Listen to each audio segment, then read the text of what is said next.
दोस्तों, आप सभी का अभिनंदन, आभार, सादर प्रणाम। मैं श्रवण कुमार यादव कक्षा 10 के इस हिंदी व्याकरण की अनुपम श्रृंखला नंबर 4 में मैं श्रवण कुमार यादव, मेरे प्रिय शिक्षकगण, आपका, आपके परिवार का मैं दिल की अतल गहराइयों से हार्दिक अभिनंदन, वंदन, इस्तकबाल एवं खैर मकदम करता हूँ और परम पिता परमेश्वर से प्रार्थना करता हूँ कि आप जहाँ भी होंगे, जैसे भी होंगे, स्वस्थ होंगे, सुरक्षित होंगे। तो प्रिय शिष्यगण, कामयाब होने के लिए खास बातों का होना ज़रूरी नहीं होता।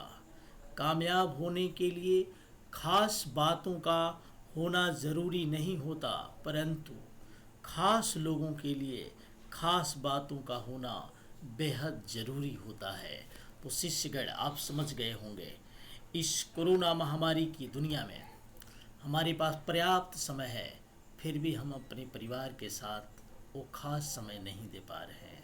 हमें देना चाहिए। आइए, हिंदी व्याकरण की अनुपम श्रृंखला नंबर 3 में मैं इसके पहले की चीज़ों के बारे में चर्चा किया था। आज हम चर्चा करेंगे तद्भव उपसर्ग या हिंदी उपसर्ग। इसके पहले हमने चर्चा किया था तत्सम उपसर्ग, जो 22 होते हैं। तो संस्कृत उपसर्ग 22 प्रकार के होते हैं, तो उसी तरह से हिंदी उपसर्ग 12 प्रकार के होते हैं।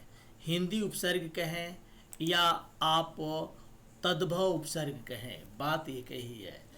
तो तत्सम उपसर्ग की संख्या टोटल 22 होती है, कहीं कहीं 21 भी दिया है, परंतु तद्भव उपसर्ग की संख्या हिंदी में 12 प्रकार के होते हैं। आइए सबसे पहले हम चर्चा करते हैं तद्भव क्या है। तद्भव के बारे में हम जानते हैं। तद्भव संस्कृत के वे शब्द जो प्राकृत, अपभ्रंश, पुरानी हिंदी, यानी हिंदी, मानक हिंदी के पहले प्राकृतिक भाषा थी, अपभ्रंश थी, पुरानी हिंदी थी। तो संस्कृत के वे शब्द, सबसे प्राचीन भाषा संस्कृत है। संस्कृत के बाद प्राकृत आई, प्राकृत के बाद अपभ्रंश आई, उसके बाद पुरानी हिंदी, उसके बाद नई हिंदी अर्थात मानक हिंदी, जिसको आज हम पढ़ रहे हैं। तो संस्कृत के शब्द जो तत्सम शब्द होते हैं तद्भव में कैसे आए? वे शब्द जो प्राकृतिक, अपभ्रंश, पुरानी हिंदी आज से गुजरने के कारण आज परिवर्तित रूप में मिलते हैं, वे तद्भव शब्द कहलाते हैं। जैसे एक छोटा सा एग्जाम्पल, हस्त। हस्त एक पहले संस्कृत भाषा का शब्द हुआ करता था। किस भाषा का? संस्कृत, तत्सम शब्द हुआ करता था। लेकिन यह संस्कृत के बाद प्राकृतिक भाषा में आया तो इसे हथ कहा जाने लगा, हथ। लेकिन वही जब हिंदी में आया तो इसको हम हाथ कहने लगे, हाथ। इस तरह तत्सम से तद्भव शब्दों की उत्पत्ति हुई। एक छोटा सा एग्जाम्पल था आपको समझाने के लिए। इस प्रकार हम कह सकते हैं कि तद्भव उपसर्ग मूलतः तत्सम उपसर्गों से ही विकसित हुए हैं। यानी जो तद्भव उपसर्ग है या तद्भव जो शब्द होता है वो तत्सम से ही पैदा हुआ है। धीरे धीरे बदलाव होता गया। जैसे हम जन्म लेते हैं तो हमारी शारीरिक स्थिति कुछ और होती है, लेकिन जन्म के कुछ समय बाद शैशवावस्था, बाल्यावस्था, ये किशोरावस्था, वृद्धावस्था, बदलाव होता रहता है और एक समय ऐसा आता है हम वृद्ध हो जाते हैं। ठीक उसी प्रकार तत्सम शब्द अर्थात संस्कृत के वे शब्द जो प्राकृत, अपभ्रंश, पुरानी हिंदी होते हुए मानक हिंदी में आकर के बदल गए हैं।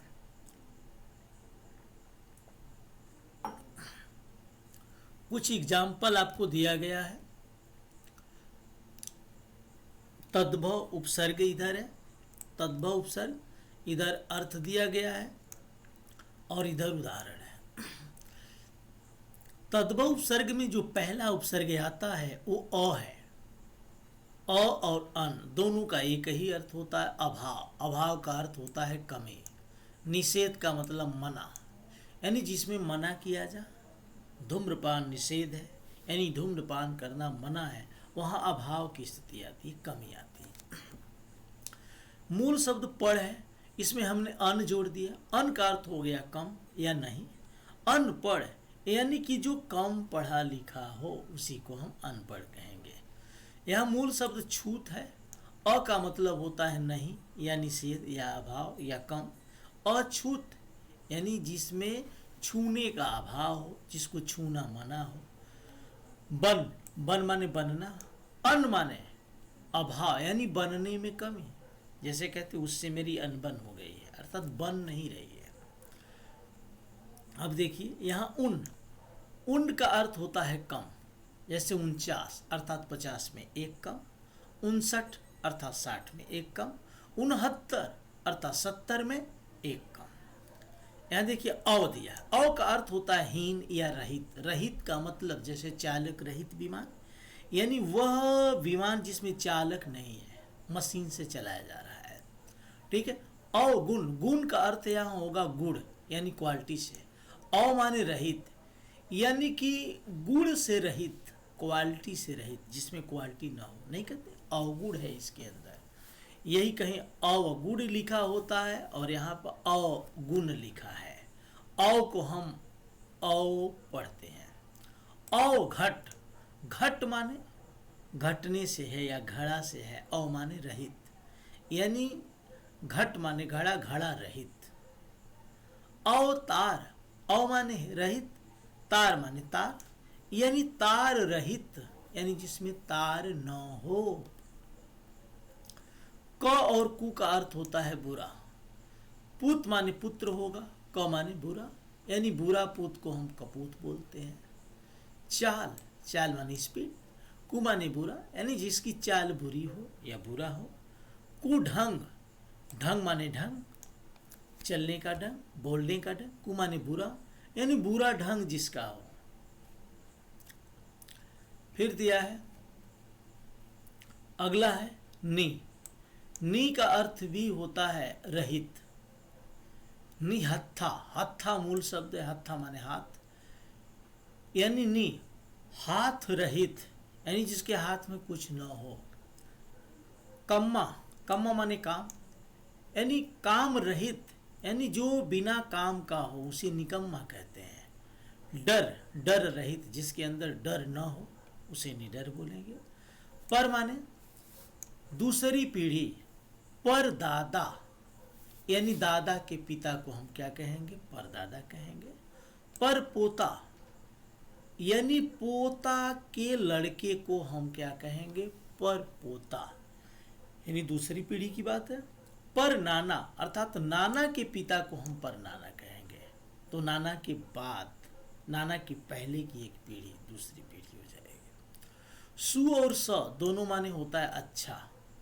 पुत माने पुत्र, स माने अच्छा, यानी सपूत, यानी जो अच्छा पुत्र होता है उसे हम सपूत कहते हैं। जान माने जान, जिसके अंदर जान हो। सु माने अच्छा, अच्छा जान, अर्थात इसका अर्थ हो जाएगा सज्जन व्यक्ति को सुजान कहा जाता है। घड़, घड़ माने एक तरह से घड़ा भी हो जाएगा यहाँ।